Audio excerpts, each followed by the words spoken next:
सबको जय मसीह की। लगन ministry YouTube, Bible Hindi story व वचन चैनल पर आपका वेलकम, आपका स्वागत करते हैं। प्रभु यीशु की कृपा आपके परिवार पर हमेशा बनी रहे। सारी आदर और महिमा प्रभु यीशु को मिले। प्रभु यीशु के अनुग्रह से आज हम बाइबल से एक नई कहानी लेकर आए हैं। आज की कहानी प्रभु के एक महान चमत्कार और पाप क्षमा के विषय में बताएगी। किस प्रकार से चार मित्र अपने एक दोस्त को लकवे की बीमारी से छुटकारा दिलाते हैं। ये कहानी हमें प्रभु का प्यार और उन चार मित्रों का भी अपने साथी के साथ एक गहरे लगाव को भी दिखाती है। बाइबल भी ऐसे ही मित्रों के विषय में बताती है। नीति वचन 17:17 में लिखा है, मित्र सब समयों में प्रेम रखता है और विपत्ति के दिन भाई बन जाता है। क्या हमारे पास भी इस प्रकार के मित्र हैं जो विपत्ति के दिन भाई बन जाते हैं? तो देखते हैं उन चार मित्रों ने कैसे अपने साथी को चंगाई दिलाई। ये कहानी बाइबल की अन्य आशीषित कहानियों में से एक है और हमें बहुत कुछ सिखाती है। इस कहानी का वर्णन पवित्र शास्त्र बाइबल में 3 सुसमाचारों में, पहला मत्ती 9:1-8 वचन, लूका 5:17-26 तथा मरकुस 2:1-12 वचन में वर्णन आता है। जहां मरकुस में पहले वचन में लिखा है, कई दिन के बाद प्रभु फिर कफरनहूम में आया और सुना गया कि वह एक घर में है।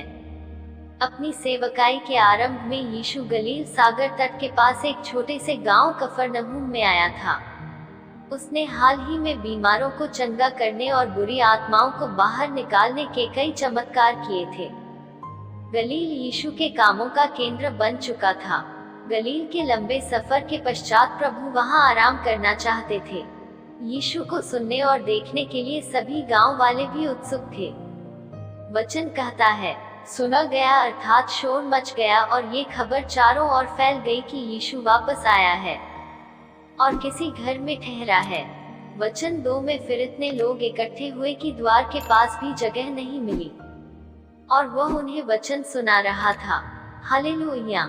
बाइबल के समय अतिथि सत्कार करने का बड़ा ही महत्व होता था, जहां घरों के दरवाजे खुले रहते थे। जब प्रभु उस घर में थे तो वे सभी लोग उस घर पर जमा हो गए। जहां उसके होने की अफवाह थी, वे वहां एक भीड़ के रूप में पहुंचे और उस घर के दरवाजे से लेकर गली तक हर जगह एक लंबी लाइन लगी थी और यीशु उन्हें वचन सिखा रहा था। लूका 5:18 वचन में उन चार मित्रों का वर्णन आता है।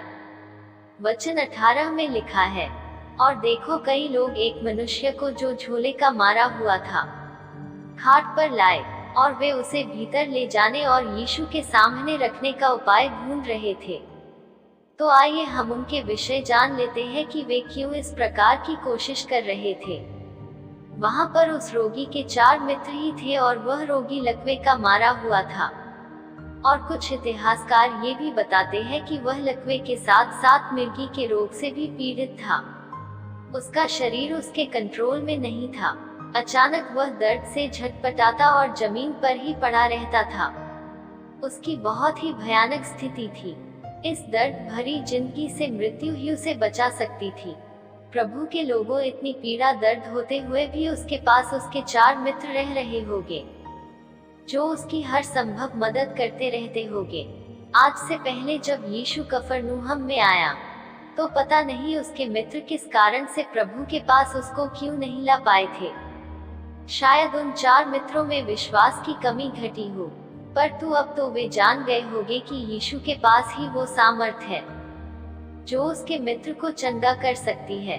इन चारों का विश्वास उस पीड़ित व्यक्ति से भी ज्यादा था, क्योंकि कफरनहूम में ऐसे चमत्कार प्रभु द्वारा पहले भी हो चुके थे। अब इन चारों ने ठान लिया कि अब की बार चाहे जो भी हो जाए, वे प्रभु के सामने अपने मित्र को लेकर जरूर जाएंगे। जब उनको इस बात की खबर का पता चला कि यीशु कफरनहूम में आया है, तो उन्होंने उसको खाट समेत ही उठा लिया और प्रभु के सामने लेकर आने लगे। लेकिन जब वह चारों मित्र अपने पीड़ित मित्र को उठाकर लेकर आ रहे थे, तो वहां पर एक बड़ी समस्या आ गई। जब वे प्रभु से मिलने की कोशिश कर रहे थे, तो वहां पर भीड़ के कारण उनका प्रभु से मिलना नहीं हो पा रहा था। क्योंकि जहाँ प्रभु जिस घर में आए हुए थे, उस घर के दरवाजे से लेकर बाहर गली तक बहुत भीड़ लगी हुई थी। लोग खचाखच उस गली में भरे हुए थे, तो वे प्रभु के पास किस प्रकार पहुंच सकते थे।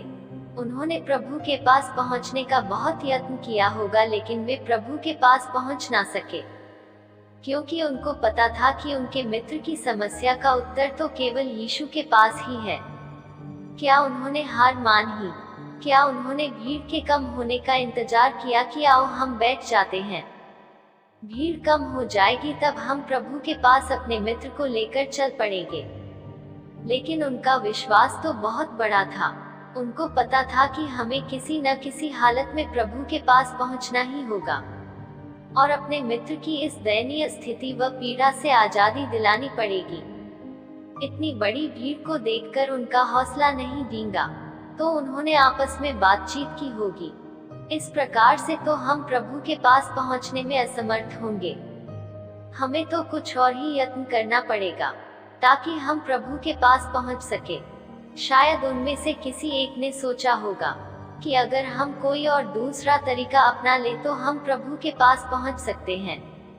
तो आगे मरकुस 2 अध्याय का 4 वचन में लिखा है, परंतु जब वे भीड़ के कारण उसके निकट न पहुंच सके, उन्होंने उस छत को जिसके नीचे वह था खोल दिया, और जब उसे उधेड़ चुके तो उस खाट को जिस पर झोले का मारा हुआ पड़ा था नीचे लटका दिया। उन्होंने एक बहुत ही बड़ा कदम उठाया और अपने मित्र को प्रभु यीशु के पास पहुंचा दिया।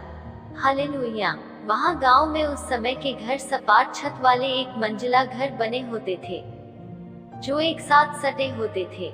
छत और दीवारें लकड़ी, मिट्टी और घास फूस से बनी होती थी, जिस पर घर के किनारे बनी सीढ़ियों द्वारा चढ़ा जाता था। अपने दोस्त के प्रति प्यार और विश्वास के चलते वे चारों हार नहीं मानते हैं। इसके बजाय वे सपाट छत पर सीढ़ियों से ऊपर चढ़ते हैं, ध्यान से अपने दोस्त और उसकी खाट को उठाते हैं, उस कमरे की छत को हटा देते हैं जहां यीशु वचन सिखा रहा था, और अपने दोस्त को नीचे उतार देते हैं। ये विचार कीजिए कि गंभीर शिक्षा देने के बीच यीशु छत हटाने की आवाज सुनता है, ऊपर देखता है और छत में हुए छेद को भी देखता है। जब धूल और घास फूस कमरे में गिरती है और फिर वह खाट समेत लकवे का मारा व्यक्ति फर्श पर प्रभु के सामने ही उतार दिया जाता है, तो प्रभु क्या प्रतिक्रिया करते हैं?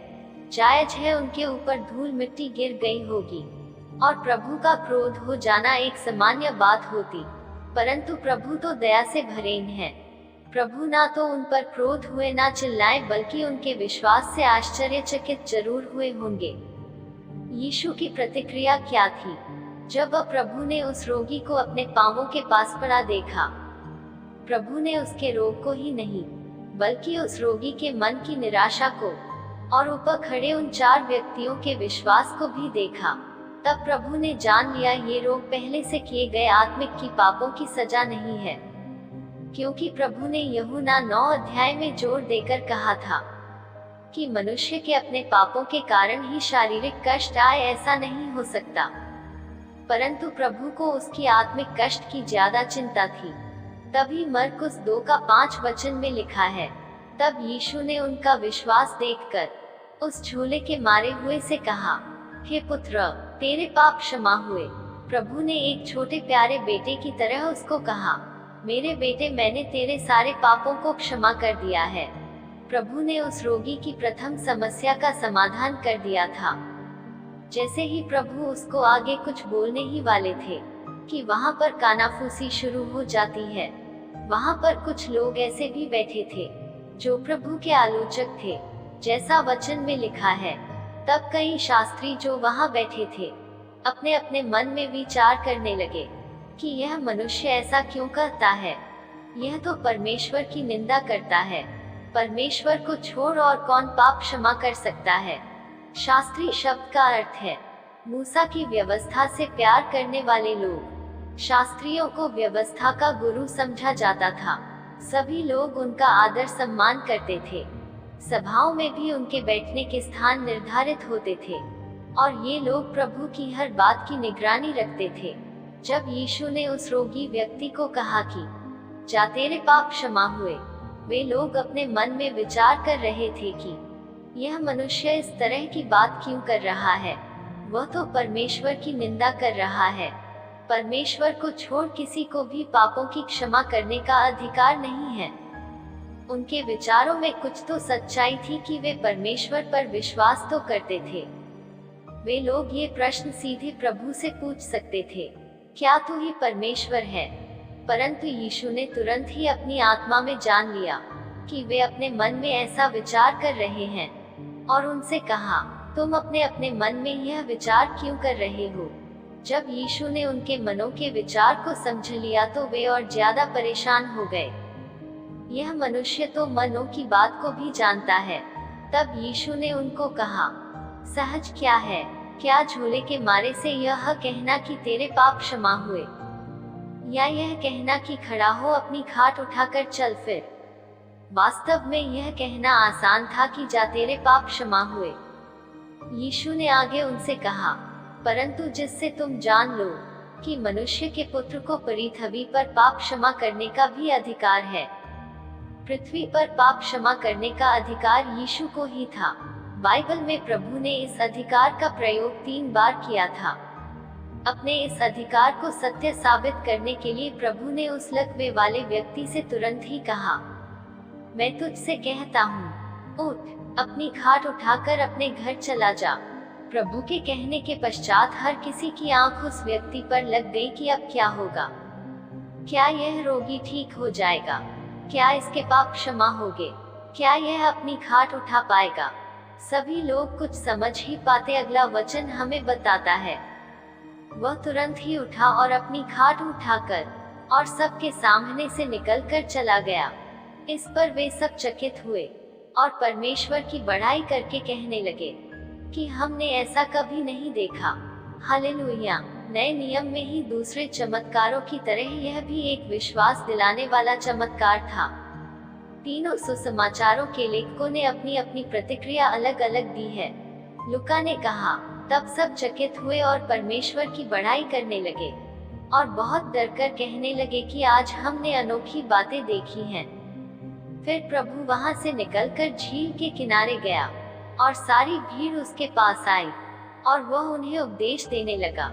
इस समय आपकी कोई भी समस्या क्यों ना हो, प्रभु यीशु ही आपकी समस्या का समाधान कर सकते हैं। जैसे उसने उस लकवे के मारे व्यक्ति की सहायता की, आज भी वो आश्चर्य कर्म करता है और हमेशा करता रहेगा।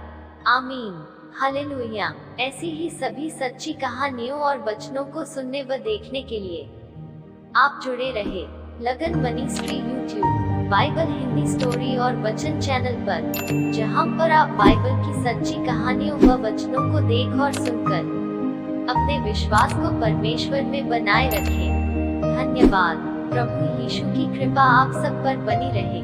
पिता का प्रेम, यीशु का अनुग्रह, पवित्र आत्मा की सहभागिता आप पर और आपके परिवार पर हमेशा बनी रहे। आमीन। सबको जय मसीह।